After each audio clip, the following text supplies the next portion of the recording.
ಅಷ್ಟು ಚೆನ್ನಾಗಿದ್ದರು. ಆ ಕಲರು ಆ ಫೀಲ್ ಎಲ್ಲ ಚೆನ್ನಾಗಿತ್ತು.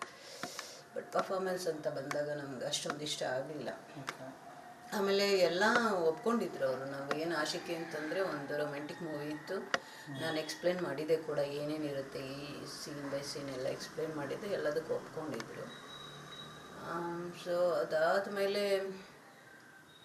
ಸಿನಿಮಾ ಶೂಟಿಂಗ್ ಟೈಮಲ್ಲಿ ಸ್ವಲ್ಪ ಅವರಿಗೆ ಇಬ್ಬರಿಗೂ ಕಂಫರ್ಟಬಲ್ ಆಗ್ತಾಯಿಲ್ಲ. ಅವ್ರ ಪರ್ಫಾರ್ಮೆನ್ಸ್ ನಮಗೂ ಇಷ್ಟ ಆಗ್ತಾಯಿಲ್ಲ. ಮತ್ತು ಅವ್ರಿಗೆ ಹೆಂಗೆ ಎಕ್ಸ್ಪೆಕ್ಟೇಷನ್ ಇತ್ತು ಅಂತ ಗೊತ್ತಿಲ್ಲ ನನಗೆ. ಸೆಟ್ ಅಂತಂದರೆ ಸುಮಾರು ದೊಡ್ಡ ಸೆಟ್ಗಳು ಆ ಥರ ಫೀಲ್ ಮಾಡಿದ್ರು ಅನಿಸುತ್ತೆ. ನಮ್ಮದು ಜರ್ನಿ ಸಬ್ಜೆಕ್ಟ್ ಇತ್ತು, ಕಾರ್ ಒಳಗಡೆ ಶೂಟ್ ಇತ್ತು. ಕಾರ್ ಒಳಗಡೆ ಶೂಟ್ ಇರೋದ್ರಿಂದ ಅದು ನೈಟ್ ಶೂಟ್ ಇತ್ತು ನಮಗೆ. ಮದುವೆ ಮಂಟಪದಿಂದ ಹೆಣ್ಣು ಅಂದರೆ ಹೀರೋಯಿನ್ನು ಓಡ್ಬರು ಬಂತ. ಮತ್ತು ಇಡೀ ಸಿನಿಮಾ ಒಂದು ಜರ್ನಿನಲ್ಲಿ ಎಂಡ್ ಆಗುತ್ತೆ.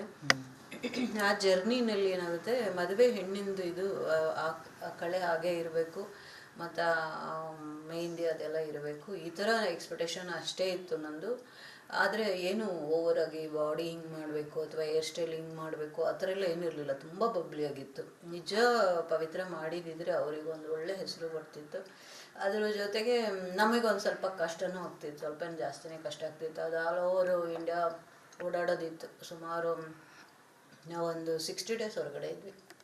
60 days ಕಂಪ್ಲೀಟು ನಾವು ಆಲ್ ಓವರ್ ಇಂಡಿಯಾ ಸುತ್ತಾಡಿದ್ವಿ. ಈ ಕಡೆಯಿಂದ ಆಂಧ್ರದಿಂದ ಹಿಡಿದು ತಮಿಳ್ನಾಡು, ಕೇರಳ, ಪಂಜಾಬ್, ಚಂಡೀಗಢ, ಈ ಥರ ಎಲ್ಲ ಇವ್ರು ಕರ್ಕೊಂಡು ಓಡಾಡೋದು ನಮಗೆ ಕಷ್ಟ ಆಗ್ತಿತ್ತು. ಒಂಥರ ಒಳ್ಳೇದಾಯಿತು ನಮಗೆ, ಇವರಿಂದ ನಾವು ದೂರ ಆಗಿದ್ದು ಒಳ್ಳೇದಾಯಿತು. ಯಾವ ಕಾರಣಕ್ಕೆ ದೂರ ಆಗಿದ್ದು ಮೇಡಮ್? ಮೇನ್ ರೀಸನ್ ಏನಂತಂದರೆ, ನನಗೆ ಫಸ್ಟು ಅವರು ಸ್ವಲ್ಪ ಬ್ರ್ಯಾಂಡು ಕಾಸ್ಟ್ಯೂಮ್ಸ್ ಬೇಕು, ನಾವು ಅದನ್ನು ಒಪ್ಕೊಂಡಿದ್ದೆ. ನಾನು ಅದನ್ನು ಅವ್ರವ್ರಿಗೆ ಏನು ಇಷ್ಟ ಬರುತ್ತೋ ಅದರಲ್ಲೇ ಮಾಡಿಸಿದ್ವಿ.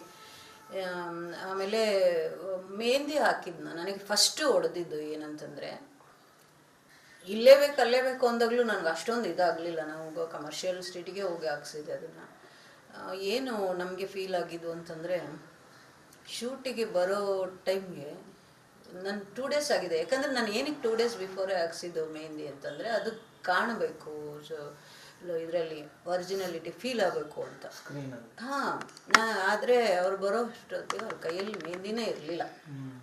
ಯಾಕೆ ಅಂತಂದರೆ, ಕಮರ್ಷಿಯಲ್ ಸ್ಟ್ರೀಟಿಂದ ಓದಿದ ತಕ್ಷಣ ರಿಮೂವ್ ಮಾಡಿದ್ದಾರೆ ಅವರು. ಓದಿದ ತಕ್ಷಣ ಮೆಹಂದಿ ತೆಗೆದಿದ್ದಾರೆ. ಹಾಗಾಗಿ ನಮಗೆ ತುಂಬಾ ನನಗೆ ಬೇಜಾರಾಯಿತು. ನಾನು ಕ್ವಶನ್ ಮಾಡಿದೆ ಅದಕ್ಕೆ.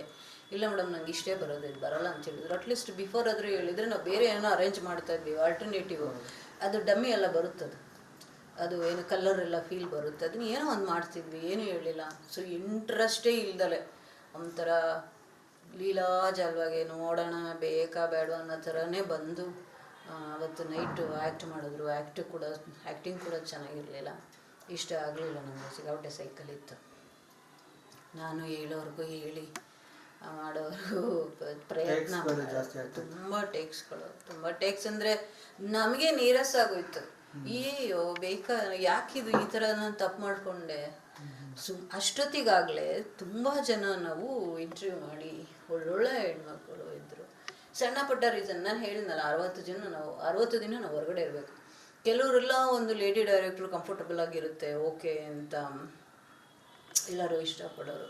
ಇನ್ನು ಕೆಲವರು ಫ್ಯಾಮ್ಲಿ ಜೊತೆ ಬರ್ತೀವಿ ಅನ್ನೋರು, ಅದು ನಮ್ಗೆ ಅನ್ಕಂಫರ್ಟಬಲ್ ಆಗ್ತಿತ್ತು, ಮತ್ತು ಜೊತೆಗೆ ಬರ್ಡನ್ ಆಗ್ತಿತ್ತು. ನಾವೊಂದು ಇಡೀ ಅವರು ತಾಯಿಯವರು ತಮ್ಮನೆಲ್ಲ ಕರ್ಕೊಂಡು ಹಿಂಗೆ ಓಡಾಡಬೇಕು ಅಂದರೆ ಕಷ್ಟ ಆಗುತ್ತಲ್ಲ. ನಾನು ಅವಾಗ ಬೇಡ ಅಂತಿದೆ. ಸೊ ಹಂಗಾಗಿ ಆ ಒಂದು ಇದರಲ್ಲಿ ಒಪ್ಪಿಗೆ ತೊಗೊಂಡು ಮಾಡಿದ್ದು ಪವಿತ್ರ. ಆಮೇಲೆ ಇಲ್ಲ ಮೇಡಮ್ ನನಗೆ ಕಂಫರ್ಟಬಲ್. ನಾನು ನೈಟು ಬೆಳಗಿನ ಜಾವವರೆಗೂ ಸ್ವಲ್ಪ ಕಷ್ಟಪಟ್ಕೊಂಡೆ ಶೂಟಿಂಗ್ ಮಾಡಿದ್ವಿ. ಅವತ್ತು ಒಂದು